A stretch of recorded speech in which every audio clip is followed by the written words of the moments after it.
Srila Gurudev's quote of the day. Gurudev made this point that what is our sadhana? What is sadhana bhakti? What is the practice?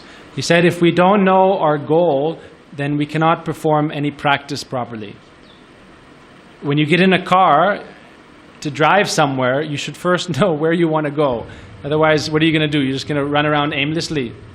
That's when accidents happen. You're just frivolously driving here and there with no idea where you want to go. First have a goal in mind, and then the sadhana is the vehicle by which you'll get to your goal or your destination.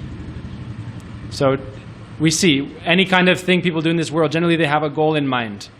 And then they discern some kind of practice. I want to become a famous actor, or I want to become an athlete. Then you'll work so hard to get that goal. So in our spiritual life, we shouldn't perform bhakti without a goal in mind. And also, we shouldn't perform bhakti for a material goal, because bhakti is a transcendental thing. And so there's no point in using something that's divine and transcendental for a very low material cause. So that's why Gurudev said, first understand your goal. And if you're not having that goal clearly defined, then you're not really doing sadhana. And in our path, in other paths, they do sadhana to achieve moksha, salvation.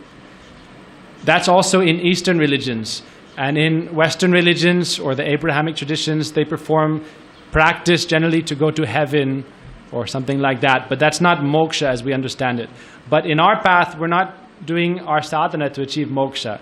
We're doing our sadhana to achieve bhava bhakti. Bhava bhakti means the perfection of ecstatic divine love. And that's the highest state that we can attain in this body, in our present body. And once we get bhava bhakti, or that, it's described to be the first ray of divine love coming from the transcendental world and Krishna's associates there, that enters within our hearts, melts our heart with love. And then we become completely permeated with this transcendental ecstasy. From that stage, then very quickly we'll give up our material bodies and attain spiritual bodies in Braj, and then we achieve Prem. So our sadhana is to achieve Bhav Bhakti and Prem Bhakti. And if we're doing Bhakti or sadhana not for that, then it's not real sadhana. So we see personalities like Dhruva Maharaj, they did very difficult sadhana, more than we can do. He didn't even breathe. He was fasting for months. Completely renounced from everything. But still, he wanted a material goal.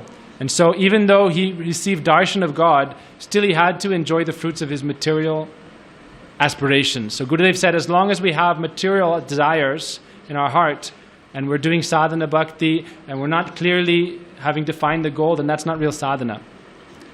If we want to be properly engaged in sadhana, we have to realize that everything else is secondary. Rupa Goswami says, Bahu Aramba, don't engage in very huge activities that distract you from your real process of bhakti. Gop Kumar's guru again and again came to him and said, don't be distracted in doing this and that, and I have to be a king or a manager, Indra, this or that. Only do your mantra and your sadhana. So sometimes we take up so many different engagements thinking that this is important or that is important, and we neglect our sadhana. But if we neglect our real sadhana that is helping us develop towards bhav and prem, then we're not properly following bhakti. And so it's hard to be focused on many things at once, and it's hard to become perfect at many things. We may think, I'll become perfect at this and this and this and this at the same time. I'm going to be a gold medal Olympic swimmer, plus I'm going to be an actor, plus I'm going to be an artist, plus I'm going to be this, plus I'm going to be this and this and this and this, and I'll be perfect in all of them. It's not possible.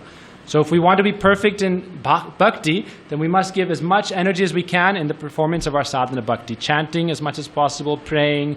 We hear, how did the Goswamis practice? Every day they would offer 1,000 Dandavat pranams to the Vaishnavas and associates of Radha Krishna and Mahaprabhu. 1,000 Dandavat pranams to all the holy places in the different holy abodes.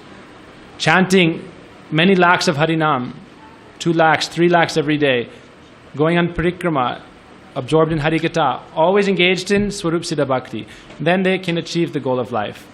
Sankhya Purvaka Nama Gan Natibi Kala Avasani Krito. So this is our sadhana. We need to be very strict in following bhakti. That's what Prabhuji is giving us here. A chance to perform sadhana very seriously. Kirtan, Harikatha, Harinam, Seva, but everything related to Braj. And we need to remember that everything is for the purpose of cultivating our mood of devotion in the path of Braj Bhakti. That's why we're doing everything. And as long as we have that goal one-pointed, we have one-pointed focus, then whatever we do will help us to achieve that goal. Krishna says, you can do anything that's for my pleasure. Whatever you're doing, do it for my pleasure.